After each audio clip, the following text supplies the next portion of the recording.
అవునండి. జగన్మోహన్ రెడ్డి గారు మాట మీద నిలబడే నాయకుడైతే, నీతి నిజాయితీ గల నాయకుడైతే, ఆయన చెప్పిన మాట ప్రకారమే ఈ ఎన్నికల్లో ఆయన గాని, ఆయన పార్టీ గాని కంటెస్ట్ చేయకూడదండి. కానీ మాట మీద నిలబడటం అలవాటు లేని, నీతి నిజాయితీ అస్సలు లేని జగన్మోహన్ రెడ్డి గారు ఎన్నికల్లో పాల్గొని ఇప్పుడు ప్రజలకు చెప్తుంది ఏంటంటే, మీకు మీ కుటుంబానికి నా వలన ఈ 5 ఏళ్లలో ఏదైనా మంచి జరిగితే కనుక, మీరు జరిగిందని భావిస్తే కనుక నాకు మళ్ళీ ఓటేయండి, నన్ను మళ్ళీ తిరిగి ఎన్నుకోండి అని చూడడం జరుగుతుంది. అయితే అసలు మంచి జరగటం అంటే ఏంటి అని ఒకసారి మనం ఆలోచిస్తే, ఊళ్ళల్లో మంచి జరిగింది అంటే ఆ వ్యక్తికి ఒక ఉద్యోగం రావటం, లేదు ఆ వ్యక్తి వ్యాపార పరంగా స్థిరపడటం, లేదు ఆ ఫ్యామిలీకి ఉపాధి బాగా దొరికి డబ్బుకి ఇబ్బంది లేకుండా హాయిగా వాళ్ళ జీవనాన్ని కొనసాగించడం. ఈ మూడిట్లో ఏదైనా కనుక జరిగితే ఇండివిజువల్ గా వాళ్ళకి మంచి జరిగినట్టుగా మనం చెప్పుకోవచ్చు. ఇక సమాజ పరంగా వస్తే రోడ్లు బాగుంటేనో, పరిశ్రమలు వచ్చి ఇన్ఫ్రాస్ట్రక్చర్ డెవలప్ అయ్యి ఉద్యోగ కల్పన బాగా జరిగితే కనుక ఆ స్టేట్ కి డెవలప్మెంట్ బాగా ఉన్నట్టు.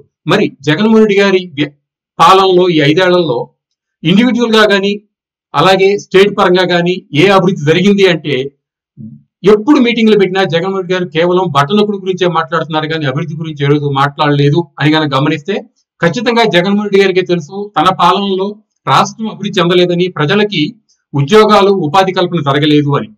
అయితే జగన్మోహన్ రెడ్డి గారు చెప్తున్నటువంటి మంచి ఏంటంటే, అమ్మఒడి ద్వారా నేను తల్లులకు డబ్బులు ఇచ్చాను అని చెప్పడం జరిగిందండి. ఇందులో కూడా మోసం ఉంది. ఏంటంటే, ఎంతమంది పిల్లలు ఉంటే అన్ని 15,000 అన్న జగన్మోహన్ రెడ్డి గారి సతీమణి స్టేట్మెంట్ కనుక చూసుకుంటే, జగన్మోహన్ రెడ్డి గారు ఇప్పుడు కేవలం ఒక పిల్లవాడికి మాత్రమే ఇస్తున్నాడు అనేది గుర్తుపెట్టుకోవాలి. పైగా నిజంగానే అమ్మఒడి ద్వారా స్కూళ్ళకు వెళ్ళడానికి అవకాశం కల్పించారు అని కనుక జగన్మోహన్ రెడ్డి గారు భావిస్తే, మరి అదే జగన్మోహన్ రెడ్డి గారు నాడు నేడు కార్యక్రమం ద్వారా స్కూళ్ళని ఉద్ధరిస్తున్నాను, వాటిని బాగు చేస్తున్నాను అని చెప్పారు కదా.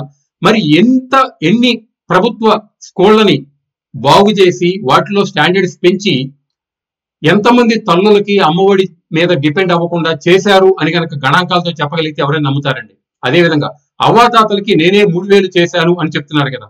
కానీ వాస్తవం ఏంటంటే, 2014లో 200 ఉన్న ఆ పెన్షన్ ని చంద్రబాబు నాయుడు గారు 2019లో దిగిపోయే ముందు, అంటే 2018 ఏప్రిల్కే దాన్ని 2,000 చేయడం జరిగింది. ఆ తర్వాత వచ్చిన జగన్మోహన్ రెడ్డి గారు 2019 నుంచి ఈ రోజు వరకు కేవలం పెంచింది 1,000 రూపాయలు మాత్రమే. ఆ 1,000 రూపాయలు పెంచడానికి కూడా 4 వాయిదాలుగా తీసుకున్నారు అని గమనిస్తే, కేవలం 1,000 రూపాయల పెన్షన్ పెంచడానికే 5 ఏళ్లు పట్టిన జగన్మోహన్ రెడ్డి గారు అవ్వాతాతలకు ఏం మంచి చేశారు అని మనం ప్రశ్నించుకోవచ్చు. ఇక ఈ రాష్ట్రంలో ఎవరికైనా మంచి జరిగింది అంటే గనక అది వైఎస్ఆర్ కాంగ్రెస్ పార్టీ కార్యకర్తలు, నాయకులు, ఎమ్మెల్యేలు, మంత్రులు, మరీ ముఖ్యంగా జగన్మోహన్ రెడ్డి గారి కుటుంబం. అది ఎలాగంటే, ఏదైతే నాడు నేడు అని గొప్పగా చెప్తున్నారో, అట్టహాసంగా చెప్తున్నారో, ఈ నాడు నేడులో ఏ పని జరగాలన్నా సిమెంట్ గాని, స్టీల్ గాని, ఇతర ఏ పరికరాలైనా గాని వైఎస్ఆర్ కాంగ్రెస్ పార్టీ వాళ్ళు, మరీ ముఖ్యంగా వైఎస్ జగన్మోహన్ రెడ్డి గారికి సంబంధించినటువంటి వాటి దగ్గర నుంచి మాత్రమే కొనాలి అనే నిబంధన ఉండడంతో ఎన్ని వేల కోట్ల రూపాయలు జగన్మోహన్ రెడ్డి గారికి సంబంధించినటువంటి కంపెనీలకి విడిని అనేది మనకి అర్థమవుతుందండి.